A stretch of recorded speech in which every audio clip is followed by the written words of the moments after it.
Señor pidiendo su dirección, su bendición en la predicación de la palabra en esta mañana. Señor, ¿a quién vamos a ir, Señor? Si solo tú tienes palabras de vida eterna. Te rogamos que en esta mañana tú nos hagas sentir tu voz.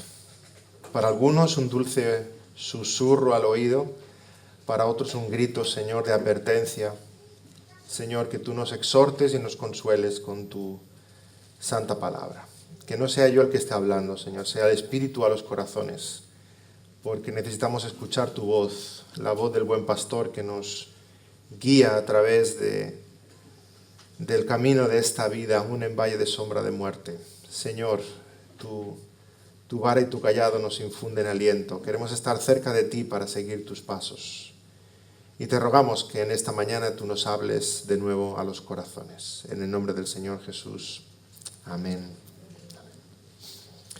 En cierta ocasión, un intérprete de la ley, un escriba, se acercó al Señor Jesús para hacerle una pregunta. Ya sabéis que los escribas y los fariseos eran expertos en intentarle hacer preguntas a Jesús para hacerle caer, ¿verdad? Preguntas trampa.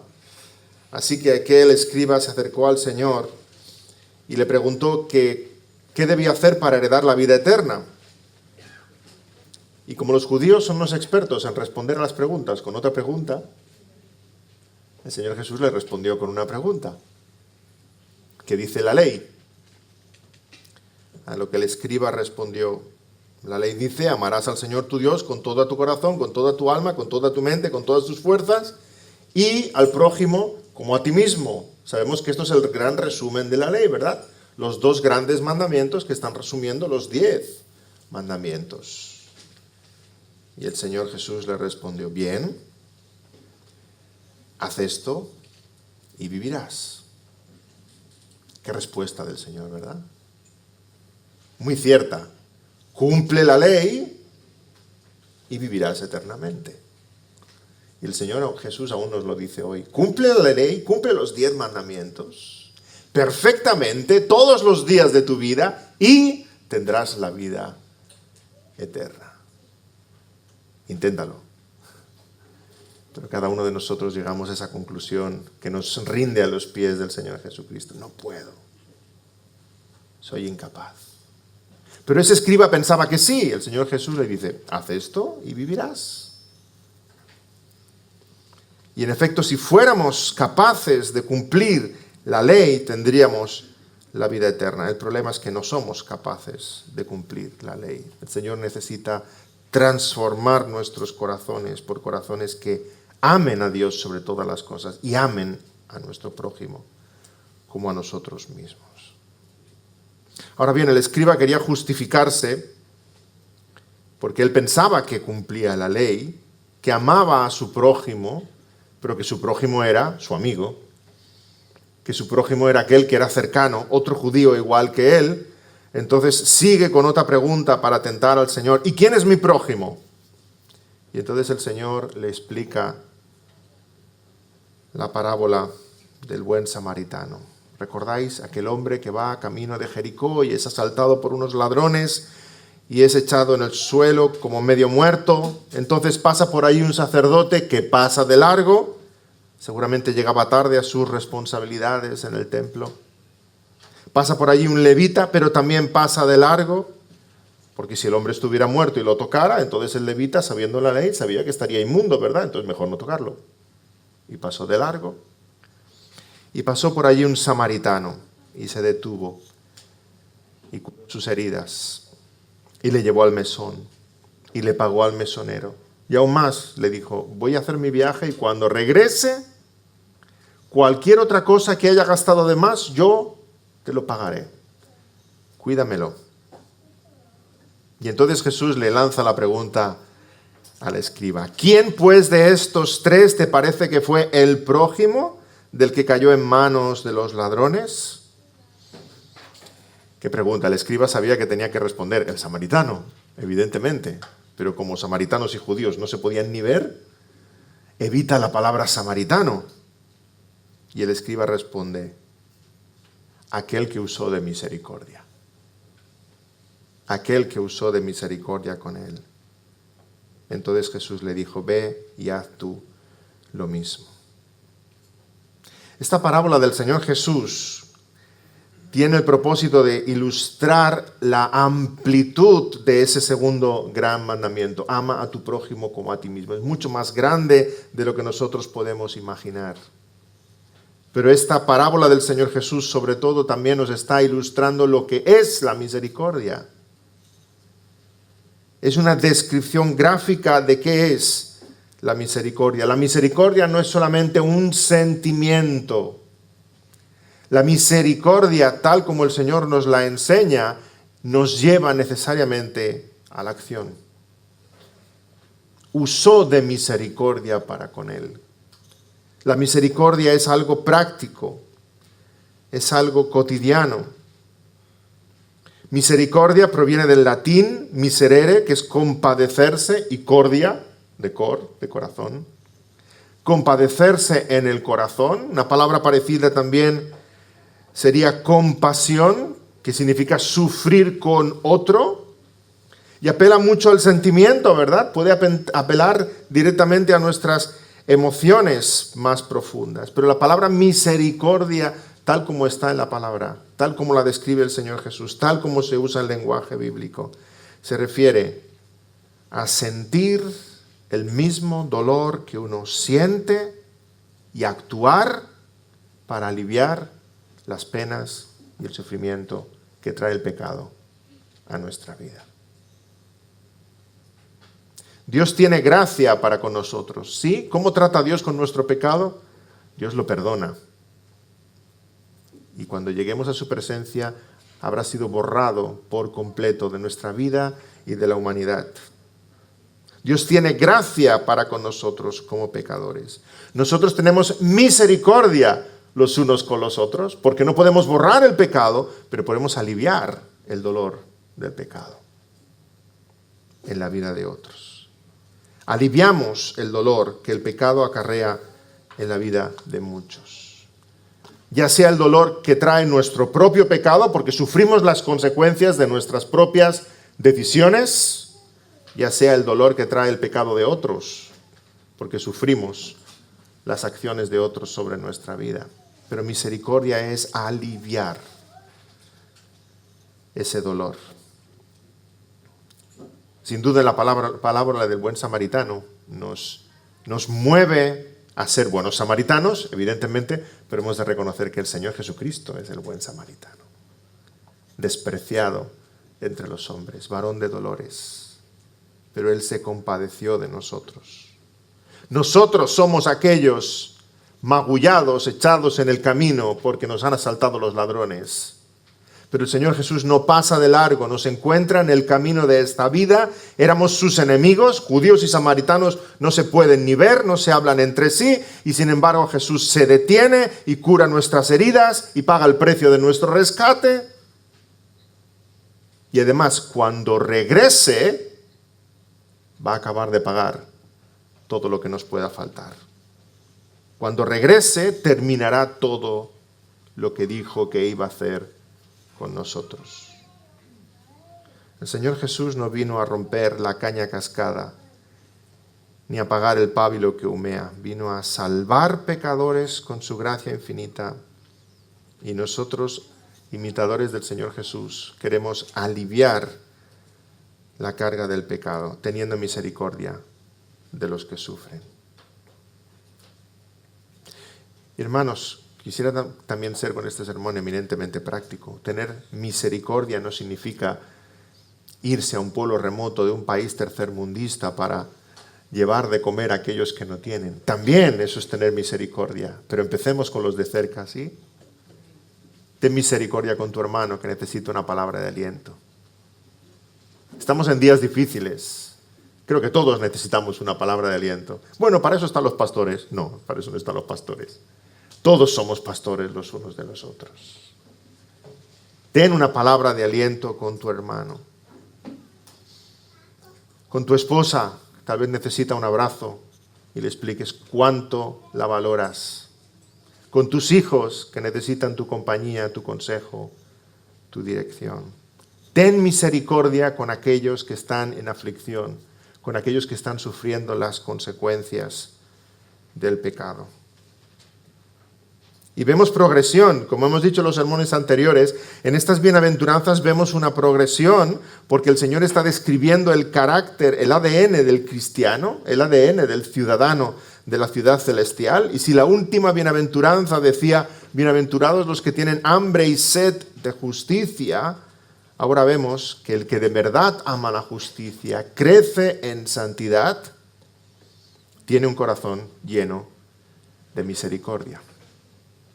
Si somos imitadores del Señor Jesús, tenemos un corazón lleno de misericordia. Se acerca Navidad, hermanos. ¿Qué celebramos en Navidad? Oh, regalos, Papá Noel, comida. Van a ser las Navidades más atípicas de nuestra vida, seguramente. No nos vamos a ver mucho con otros, no vamos a comer demasiado. Seguramente serán las Navidades más atípicas de nuestra vida. Mejor, cuanto más falte de lo que normalmente se entiende la Navidad, más pensemos en lo que en verdad es la esencia de la Navidad. ¿Cuál es? La misericordia del Señor. Que Él fue nuestro buen samaritano y Él quiso venir dejando su gloria, su palacio, su corona celestial. Quiso venir a compadecerse de nuestra miseria y nos asistió, nos alcanzó, nos sanó. Ese es el mensaje de la Navidad, que se ha olvidado por completo en el mundo en el que vivimos. Pero hay una progresión en las bienaventuranzas. Si realmente tu corazón está lleno de hambre y sed de justicia y quieres crecer en conocimiento del Señor y en vivir la santidad y en aplicarla en tu vida y en aquellos que nos rodean, necesariamente tu corazón se llena de misericordia. Esta bienaventuranza matiza y completa la anterior. Hambre y sed de justicia. Misericordia. Porque hay una falsa justicia, la que no tiene misericordia. Hay una falsa justicia, la que dice, me lo vas a pagar, porque esto es lo justo. Esa es la falsa justicia. Pero la verdadera justicia, la que el Señor nos está describiendo aquí, es la santidad. La que tiene misericordia. La que es capaz de decir, me has ofendido, pero te perdono. Bienaventurados los misericordiosos. La santidad nos lleva a amar al prójimo en su debilidad, en su miseria, en su sufrimiento, en su tristeza. Dice Miqueas 6:8, Él te ha declarado lo que es bueno. ¿Y qué pide Jehová de ti? Solamente hacer justicia y amar misericordia y humillarte ante tu Dios. Describiendo la misericordia, tenemos que decir lo que hemos dicho con las demás bienaventuranzas, que está describiendo lo que el cristiano es, no lo que el cristiano hace. Lo que el cristiano es, como las demás bienaventuranzas. Fijémonos que el Señor nos dice, bienaventurados los que hacen obras de misericordia. Porque podríamos estar haciendo obras de misericordia y no tener un corazón misericordioso. El Señor no habla de las obras de misericordia, dice, bienaventurados los misericordiosos. Aquellos cuyo corazón es así. Y es cierto que la misericordia mira hacia afuera porque quiere cubrir la necesidad ajena. Como dice un comentarista, un teólogo, Lenski, las primeras 4 bienaventuranzas miran hacia Dios y hacia adentro. Bienaventurados los que lloran, bienaventurados los mansos. Ahora esta bienaventuranza, esta quinta bienaventuranza nos empuja hacia afuera. Los misericordiosos. Pero el Señor está siempre apuntando al carácter, no lo que hemos de hacer, sino aquello que somos.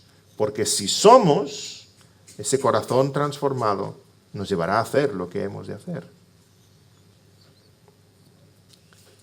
Si estás pensando en hacerte cristiano, lee las bienaventuranzas.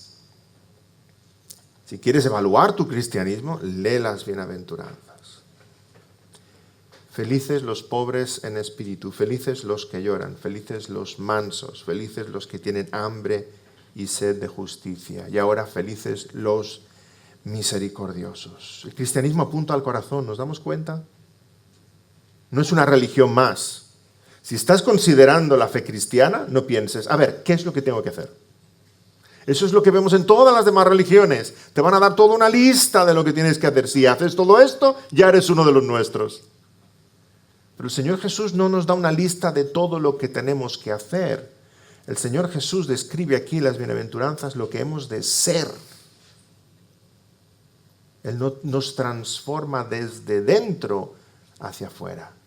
Los fariseos ya querían hacer muchas cosas y el Señor los llama sepulcros blanqueados. Solamente era un cambio exterior. El cristianismo no se trata de un montón de normas que tienes que cumplir, se trata de ser transformado por la misericordia del Señor Jesucristo, que te ha alcanzado. La pregunta, por tanto, no es lo que haces, sino quién eres. ¿Eres misericordioso? Porque la misericordia se va a expresar de muchas maneras diferentes. Habrá aquellos que harán grandes obras de misericordia y actos grandes de caridad. Pero habrá aquel hermano, aquella hermana que va a escuchar tu dolor y simplemente va a llorar contigo. Porque su corazón es misericordioso. Así que la misericordia no es hacer, es ser. En segundo lugar, no podemos confundir la misericordia con lo que no es. Y muchas veces se puede confundir con la dejadez. Misericordia no es tener apatía. Misericordia no es ser pasivo. Misericordia no es hacer nada o no decir nada. El padre que no corrige nunca a sus hijos. Uy, es que es muy misericordioso. No, es perezoso. El pastor que todo lo consiente en la iglesia. El profesor que deja libertad a sus alumnos y están saltando sobre las sillas y sobre las mesas. Es que es bueno. No, es un irresponsable. Misericordia no es pereza, ni dejadez, ni pasividad, ni falta de sabiduría. Cuando la corrección es necesaria, la corrección se tiene que aplicar. Y a veces la corrección es un acto de misericordia. Porque si realmente amamos, buscamos el bien de aquel al que amamos. Como dice Hebreos, ninguna disciplina al presente parece ser causa de gozo. Siempre es incómoda, sino de tristeza. Pero después da fruto apacible de justicia. La misericordia tampoco es un rasgo de carácter natural, como hemos dicho con las demás bienaventuranzas. Algunos ya nacen misericordiosos. No, no nacemos misericordiosos. Misericordia es un rasgo del carácter de Dios. Y Él, por la obra del Espíritu Santo, forja en nuestros corazones ese carácter misericordioso. Es un milagro del Señor. Él nos da un corazón lleno de misericordia. Y quisiera también matizar otra gran confusión, otro gran error con esta bienaventuranza. Y es que podemos leerlo y entender que hay una relación causa-efecto. ¿Qué quiero decir? La bienaventuranza dice, bienaventurados los misericordiosos, porque ellos alcanzarán misericordia. ¿Ves? Si yo tengo misericordia con otros, Dios tendrá misericordia de mí. Dicho de otra manera, vamos a ganarnos el cielo. Son con nuestras obras de misericordia que Dios nos abrirá las puertas de los cielos. No, falso. No hay una relación causa-efecto entre estas dos afirmaciones y es fácil confundirse. Como si estuviéramos obligando a Dios a tener misericordia de nosotros porque nosotros hemos tenido misericordia de los demás. ¿Ves, Señor, lo bueno que soy? No me vas a negar la vida eterna. No se trata de eso, porque entonces estaríamos hablando de salvación por obras, y sabemos que la salvación no es por obras, para que nadie se gloríe, sino que somos salvos por pura gracia de Dios, mediante la fe, a través de la fe, para buenas obras. Dicho de otro modo, no hago obras de misericordia para ganarme la misericordia de Dios, sino que hago misericordia porque ya he tenido la misericordia de Dios. No hay una relación causa-efecto entre estas dos afirmaciones. Dejar que os ponga un ejemplo sencillo. Si yo digo estoy contento, si estoy de viaje y digo estoy contento de volver a casa porque llega la Navidad. ¿Podemos ver la tontería si hacemos una relación causa-efecto entre las dos? Estoy contento de llegar a casa porque llega la Navidad. ¿Por qué llega la Navidad? Claro, porque yo llego a casa. Cuando yo llego a casa, llega la Navidad, como si yo fuera Papá Noel. ¿Sí? No hay esa relación entre las dos frases, van en paralelo. Las dos son verdad, pero una no causa la otra. Del mismo modo, si digo bienaventurados los misericordiosos porque ellos alcanzarán misericordia, no es que una cause la otra, sino que las dos son ciertas. Y de hecho las dos necesitan la una de la otra. Las dos son descripciones de una misma realidad. Una se da en el presente y otra se da en el futuro, pero están hablando de lo mismo. Yo tengo misericordia de otros y cuando llegue a su presencia, Dios va a tener misericordia de mí. ¿Porque yo he tenido misericordia de otros? No, porque Él tiene misericordia de mí. Yo soy capaz de tener misericordia de otros. Si digo, me gusta plantar manzanos en mi jardín, no tengo jardín, me lo estoy inventando, pero si digo, me gusta plantar manzanos en mi jardín porque me darán manzanas, no me van a dar manzanas porque yo los haya plantado, ¿verdad? Ni porque los planté en mi jardín. Van a dar manzanas porque son manzanos. Está en el ADN del manzano dar manzanas. Da manzanas porque es manzano y es manzano porque da manzanas. Ambas cosas describen una misma realidad. Y si usáramos el lenguaje de Mateo 5, perdonadme lo chistoso, le diríamos a esos árboles, bienaventurados manzanos, porque daréis manzanas. Bienaventurados manzanos, porque daréis manzanas. Del mismo modo el Señor nos mira en el Sermón del Monte a nosotros, sus discípulos, y dice, bienaventurados misericordiosos, porque alcanzaréis misericordia. Es una cuestión de tiempo, pero vamos a ver cómo es reflejo de una misma realidad. Es cuestión de tiempo.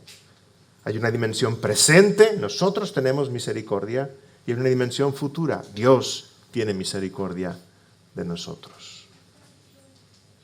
La misericordia de Dios es cada día. Estamos convencidos de ello. Cada día tiene misericordia de ti y de mí. Nos da el respirar, nos da alimento, nos da la vida, nos da la familia, nos da la iglesia. Nos libera del tentador. Nos protege del mal del mundo, te protege de ti mismo y de las consecuencias que podrías haber sufrido por todas las decisiones que has tomado en tu vida. Dios tiene misericordia de ti y de mí, de nosotros. Pero la bienaventuranza apunta a un momento futuro, alcanzaremos misericordia, porque en efecto cuando lleguemos a su presencia, Él tendrá misericordia de nosotros. En el día del juicio, el Señor dirá, tú eres mío, entra en el gozo de tu Señor. Tendrá misericordia de nosotros. Y misericordia en las Escrituras está ligado con el perdón. Porque hermanos, todo lo que estamos diciendo es especialmente claro y visible cuando hablamos del tema del perdón. Cuando alguien peca contra nosotros, está en deuda. Como consecuencia de su pecado, está en deuda con nosotros. Y si alguien te ha ofendido, pregúntate, ¿vas a hacérselo pagar? ¿Vas a hacer valer tus derechos? ¿Vas a demandar el pago que te debe por tu ofensa? ¿Vas a reivindicarte? ¿Quieres humillarle como se merece?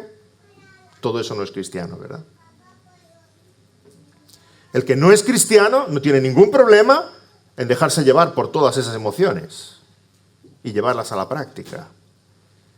Pero el que es cristiano sabe que esa deuda que le deben no tiene nada que ver con la deuda que él debía a su rey.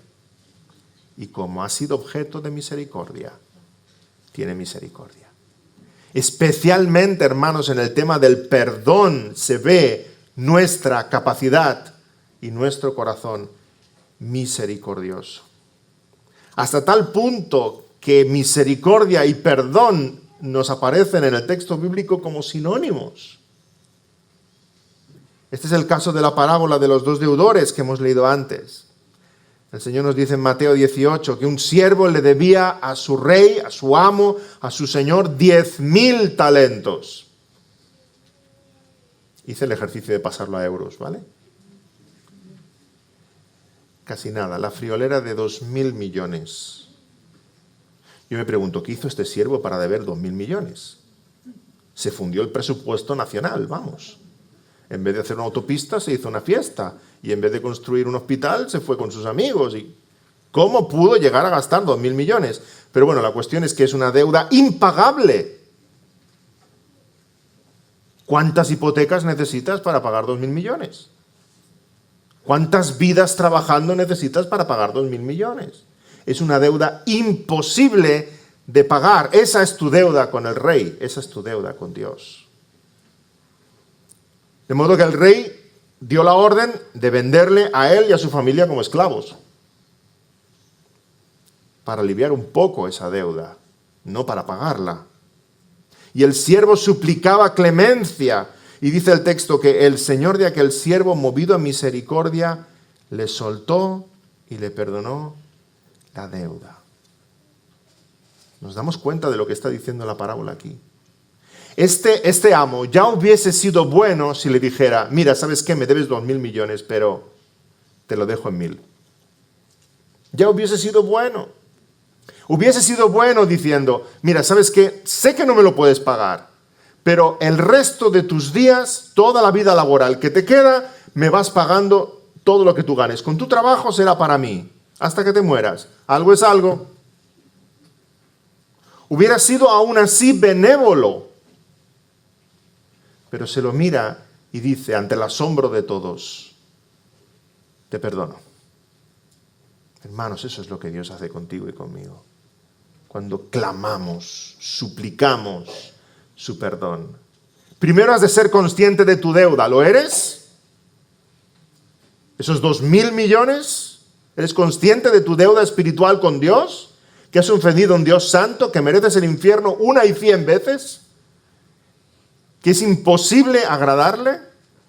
Primero hemos de ser conscientes de nuestra deuda. Y luego cuando acudimos a Él, suplicándole su perdón, y Él dice, te perdono. ¿Algo cambia en nosotros?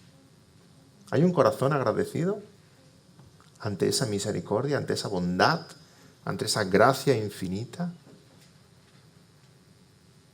El siervo de la parábola salió de la casa de su señor. Yo creo que debía estar bailando de contento, pero entonces en el camino se cruza con un consiervo, con un colega que le debe 100 denarios,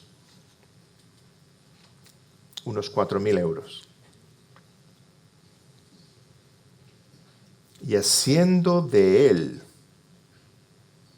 le ahogaba, diciendo, págame lo que me debes. Eso somos tú y yo cuando miramos a los ojos de nuestro hermano y no somos capaces de perdonar. Qué miserables, ¿verdad? Qué patéticos. ¿Es una deuda importante? 4.000 euros, sí, no le sobran a nadie, no se nos cae del bolsillo, ¿verdad? Pero ¿tiene algo que ver con los 2.000 millones que debía a su amo y señor? En absoluto. En absoluto. Cuando el amo se enteró de esto, dicen los versículos 32 al 35, entonces llamándole su señor le dijo, siervo malvado, ¿toda aquella deuda te perdoné porque me rogaste? ¿No debías tú también tener misericordia de tu consiervo como yo tuve misericordia de ti? Entonces su señor enojado le entregó a los verdugos hasta que pagase todo lo que debía. Así también mi Padre Celestial hará con vosotros si no perdonáis de todo corazón cada uno a su hermano sus ofensas. Qué tremenda enseñanza del Señor. Es parte de la identidad del verdadero cristiano saber perdonar. ¿Por qué? ¿Porque es muy buena persona? ¿Porque es muy buena gente? ¿Porque somos maravillosos? No, porque hemos sido perdonados. Y el que no es capaz de perdonar está mostrando que no ha sido perdonado. Qué tremenda parábola, qué tremenda historia. Mi hermano está en deuda conmigo, del mismo modo en que yo estoy en deuda con Dios. Y si no tengo misericordia de mi hermano, es que no he entendido la deuda, ni el perdón, ni la misericordia de Dios para conmigo. Y si yo soy misericordioso con él, estoy expresando la misericordia que Dios ha tenido antes conmigo. Y ambas realidades son inseparables. Bienaventurados los misericordiosos, porque ellos alcanzarán misericordia. Pero la parábola de los dos deudores acaba mal. Este siervo no alcanza misericordia. Pudiera haber acabado bien, ¿verdad? Estamos acostumbrados a que las historias acaben bien, ¿o no? Nos ponemos una peli de Hollywood y empezamos a mirar la trama y decimos, yo sé cómo acaba. Porque mira, el villano es aquel, seguro que muere. Y el chico se queda con la chica. Y vivieron felices y comieron perdices. Si no acaba así, nos quedamos todos a cuadros. Es una tragedia. Estamos acostumbrados a que las historias acaben bien. Pero el Señor es tal maestro que quiere que esta verdad quede grabada en nuestra mente. La parábola pudiera haber acabado bien. El siervo que ha sido perdonado se encuentra con su consiervo, se acuerda de aquella deuda y dice, ¿sabes aquello que me debías? Te lo perdono. Porque el rey, si tú supieras lo que el rey me acaba de perdonar, te lo perdono. Olvídate, ¿eh? Olvídate. Y se van juntos. De tapas. Contentos, felices. Estamos acostumbrados a que las historias acaben bien. Y cuando el Señor a propósito hace que esta parábola acabe mal, por la vía del contraste, quiere que con letras de fuego se queden estas palabras grabadas en nuestros corazones. ¿Nos damos cuenta de cómo suena esta bienaventuranza al revés? Aquellos que no tienen misericordia no alcanzarán misericordia. O como lo expresó Martín Lutero en uno de sus comentarios, aflicción en maldiciones para los inmisericordes, porque ninguna misericordia recibirán. En palabras del apóstol Santiago, Santiago 2:13, porque juicio sin misericordia se hará con aquel que no hiciere misericordia. El Señor Jesús también expresa esta realidad de que no hay misericordia para los que no tienen misericordia. Al decir, apartaos de mí, malditos, al fuego eterno preparado para el diablo y sus ángeles, porque tuve hambre y no me disteis de comer, tuve sed y no me disteis de beber. Y en la parábola del rico y Lázaro, recordamos que el rico salía cada día de casa y veía a Lázaro a la puerta de su casa lleno de llagas y muerto de hambre, y pasaba de largo. Judas Iscariote, el traidor, tenía apariencia de misericordia. Cuando María de Betania derrama aquel perfume a los pies del Señor, Judas exclama, ¿por qué no fue ese perfume vendido por 300 denarios y dado a los pobres? Y aclara aquí el apóstol Juan, pero dijo esto no porque se cuidara de los pobres, sino porque era ladrón y teniendo la bolsa, sustraía de lo que se echaba en ella. Su interés por los pobres era falso, ¿verdad? Pensaba, si el perfume se vende y esos 300 denarios llegan a mi bolsa, yo tengo mi comisión. Eso es lo que Judas pensaba. Judas no amaba a la gente. Judas no tenía misericordia. Judas amaba a Judas. Y la falta de misericordia, la falta de compasión es señal inequívoca de aquellos que tarde o temprano niegan y traicionan al Señor Jesucristo. Pero aquellos que muestran misericordia, aquellos que tienen un corazón misericordioso, transformado por el poder del Espíritu de Dios, alcanzarán la misericordia del Señor. El creyente es bienaventurado porque sabe de su deuda espiritual con Dios y sabe de lo enorme del perdón de su Señor. Me ha perdonado 10,000 talentos. Y ahora vive feliz toda su vida con esa deuda con Dios saldada y es capaz de perdonar las deudas de otros. Claro que te perdono. ¿Me estás preguntando si te perdono? Claro que te perdono. Si tú supieras lo que el Señor ha hecho conmigo, si tú supieras, si yo te explicara, claro que te perdono. Entonces el creyente puede pronunciar estas palabras del Padre Nuestro, que te aseguro que el creyente las puede pronunciar con paz, pero el incrédulo no las puede pronunciar porque tiembla. Perdónanos nuestras deudas, así como nosotros perdonamos a nuestros deudores. ¿Estás seguro? ¿Quieres orar eso? ¿Puedes orar eso? ¿Hay una correspondencia entre cómo tú perdonas a los demás y cómo el Señor te ha perdonado a ti? El creyente puede orar el Padre Nuestro con un corazón tranquilo, porque hay misericordia en su corazón, porque sabe que es objeto de la misericordia de Dios. Si en verdad has experimentado el perdón de Dios en tu vida, su gracia te transforma de tal manera que ahora eres capaz de perdonar, de mostrar misericordia. Solo los que han vivido el perdón de Dios son capaces de perdonar de esa manera. Ambas realidades van de la mano. Soy objeto de la misericordia de Dios, yo puedo perdonar a otros de la misma manera. Dice Isaías 63:7, de las misericordias de Jehová haré memoria, de las alabanzas de Jehová, conforme a todo lo que Jehová nos ha dado y de la grandeza de sus beneficios hacia la casa de Israel, que les ha hecho según sus misericordias, según la multitud de sus piedades. Los creyentes somos conscientes de toda esa piedad, de toda esa bondad del Señor con nosotros. Repito, ¿vemos la continuidad de las bienaventuranzas? Estamos construyendo un sermón después del otro, porque el Señor en su discurso está describiendo el carácter del creyente, del cristiano. Si soy pobre en espíritu, entiendo que en mí no hay justicia, que nada puedo hacer delante de Dios y de su santidad. Y tal condición me lleva a una tristeza que sé que solo el Señor puede consolar. Bienaventurados los que lloran. Y una sujeción absoluta a su palabra. Bienaventurados los mansos. A su voluntad, a su voz.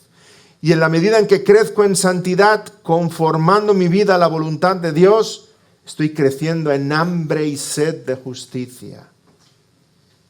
Y el Espíritu va formando en mí el carácter de Cristo. Por tanto, necesariamente crezco en misericordia cuando veo los estragos del pecado en la vida de otros. Si en verdad he experimentado todo eso, Dios me concede un corazón misericordioso y ya no veo a la gente como antes la veía. Los veo como esclavos del pecado. Personas de carne y hueso que están donde yo estaba antes y donde ya no estoy por la gracia del Señor. Por eso tengo misericordia, compasión. Repito, no porque los cristianos seamos maravillosos, sino porque tenemos un Salvador maravilloso. Hemos sido alcanzados por su misericordia. Las bienaventuranzas son una descripción de lo que somos en Cristo. Las bienaventuranzas son también un espejo en el cual nos miramos porque están de algún modo valorando nuestra santidad, nuestra madurez en el Señor. Y las bienaventuranzas son una meta porque están reflejando perfectamente quién el Señor es. Él es misericordioso. Y tú y yo hemos de ser como Él es y crecer en misericordia. Dice Sinclair Ferguson en uno de sus comentarios, hablando de la falta de misericordia que a veces hay en nosotros. ¿Por qué confesamos que somos cristianos y aún así nos falta misericordia? ¿Por qué buscamos lo nuestro? Escogiendo un estilo de vida a nuestra conveniencia en vez de un estilo de vida sacrificado que tiene misericordia. Es porque sentimos como demasiada pequeña nuestra deuda y nuestra propia necesidad de misericordia. Es porque tenemos un entendimiento superficial de las riquezas de la bondad de Dios para con nosotros. No puede haber otra explicación, hermanos. Aquellos a los que se les perdona mucho, mucho aman. Aquellos que han recibido misericordia muestran misericordia. Y los misericordiosos son grandemente bendecidos porque recibirán la misericordia de Dios mismo. Sin embargo, vemos en Cristo Jesús una perfecta misericordia. Miramos a la cruz de Cristo y nos maravillamos. El ejemplo sublime de misericordia. Él tuvo compasión de nosotros, dejó su trono y corona, su reino celestial y vino y se encarnó y se identificó con nosotros y tuvo hambre y sed y tuvo misericordia de nosotros. Aún clavado en la cruz, hermanos, viendo a todos los transgresores que le habían crucificado, dijo al Padre: Padre, perdónalos porque no saben lo que hacen. Qué increíble misericordia vemos también en Esteban cuando es apedreado. Aún le estaban golpeando las piedras de aquellos que le estaban lapidando, y Esteban nos dice, Hechos de los Apóstoles capítulo 7, que puesto de rodillas clamó a gran voz diciendo: Señor, no les tomes en cuenta este pecado. Y habiendo dicho esto, durmió. Como su Señor Jesús, sus últimas palabras fueron de misericordia. Esa misericordia es la que hemos de reflejar nosotros hacia todos aquellos que aún son esclavos del pecado y aún están sirviendo a Satanás, porque están ciegos de sus pecados. Por aquellos que nos persiguen sin saber la gravedad de lo que están haciendo, por aquellos que nos insultan y nos calumnian, por aquellos que son esclavos de su propia vida, de sus propias decisiones, de sus propios vicios, de su propia vida, porque son esclavos de la soledad, del temor, de la tristeza, sufren abandono, desesperanza. Basta echar una mirada a nuestro alrededor, hermanos. ¿Cuántos en nuestros días viven felices en su ignorancia? Felices pensando que están bien. Felices cuando realmente ese camino ancho lleva al infierno. Felices, hermanos, como la última fiesta en el Titanic. Felices. ¿Cuántos en nuestros días persiguen inútilmente la felicidad yendo detrás de todas las promesas de la serpiente? ¿Cuántos? Y viven realmente en una completa desesperación. ¿Cuántos aman los ídolos de este mundo y se llenan de ira por cosas pequeñas, insignificantes, sin valor? ¿Cuántos piensan que tocan el cielo porque adoran el materialismo y acaban de comprar lo último que salió en el mercado? Y ves aquella cara de gozo cuando salen con el producto del centro comercial, ¿verdad? Y parece que están flotando. ¿Cuántos que siguen construyendo graneros más grandes, como la parábola aquella del Señor, sin saber que esta noche vienen a pedir su alma?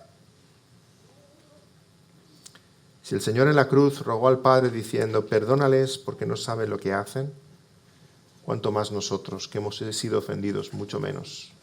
Hemos de mirar al pecador con todas sus circunstancias y decir: Señor, ayúdame a tener misericordia y a llegar a ese corazón con palabras de verdad y palabras de consuelo. Los misericordiosos alcanzarán misericordia. Y repito, no para ganarse el cielo, no para ganarse el perdón de Dios, sino porque tenemos el perdón de Dios que nos ha transformado. Y en aquel día, cuando nos tengamos que presentar delante de Él, delante del Padre Celestial, para rendir cuentas de todos nuestros actos, seremos bienaventurados, porque bienaventurados son los misericordiosos. Otra parábola hermosísima que nos habla de la misericordia es la parábola del hijo pródigo, que también conocéis muy bien. Un hijo que, pidiéndole a su padre su parte de la herencia, se fue a una tierra lejana. Qué ofensa tan grande, ¿verdad? Es una ofensa muy grande gastarse la herencia del padre, pero es una ofensa muy grande pedírsela cuando aún está vivo, ¿sí? Aquel hijo le estaba diciendo, para mí estás muerto, dame lo que me corresponde. Y se va con su herencia y lo malgasta.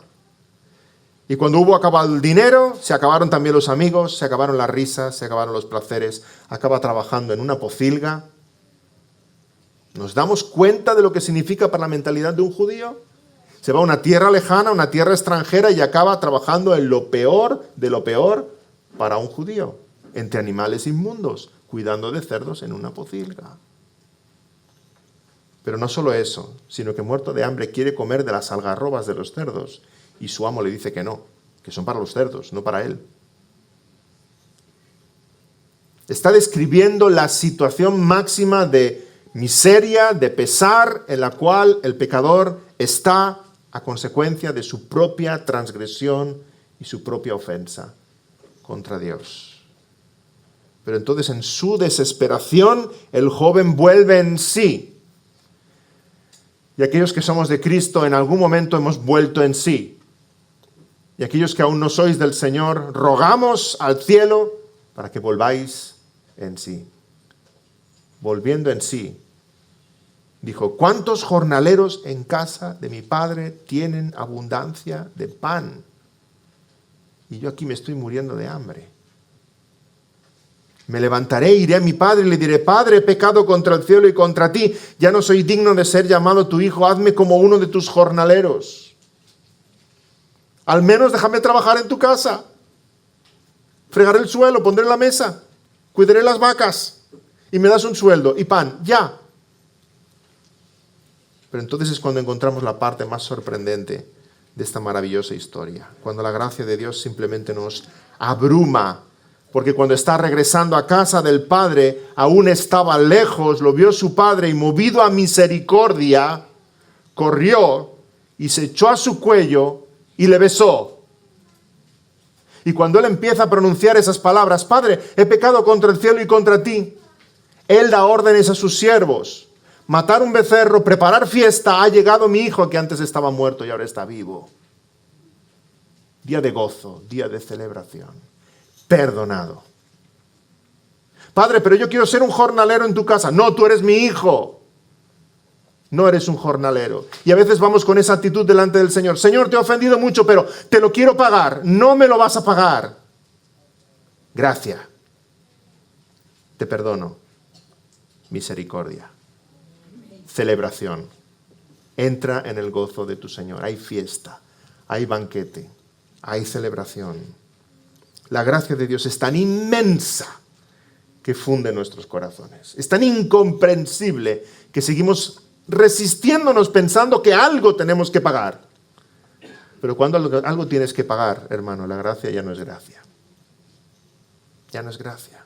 Así es el amor del Padre para con nosotros. Y lo que ahora vivimos es solo un pequeño brillo del fulgor de su gracia. Él nos ha perdonado tanto como no tener misericordia de aquellos que nos rodean. Y mientras perdonamos, somos bienaventurados porque estamos anunciando al mundo que hemos sido perdonados. Cuando ejerces, cuando muestras esa gracia del Señor Jesucristo en tu corazón, es incomprensible para el mundo. Estás dando gloria al Señor Jesucristo porque estás dando a conocer que tú has sido perdonado. Bienaventurados los misericordiosos. Somos bienaventurados los misericordiosos porque hemos sido alcanzados por la misericordia de Dios. Y cuando lleguemos a su presencia, alcanzaremos misericordia. Amén, oremos. Señor, gracias por tu misericordia infinita en la cruz. Tú no nos hiciste pagar lo que te debíamos, hubiera sido imposible, Señor. Nos perdonaste. Señor, que ahora mostremos esa misma misericordia porque es transformadora. Que esa gracia que has tenido con nosotros, nosotros la reflejemos en nuestras vidas. Señor, gracias por tu gracia. Gracias por tu poder y majestad. Gracias por habernos alcanzado. Gracias por esos brazos abiertos. Gracias por ese banquete celestial. Gracias por recibirnos en tu casa.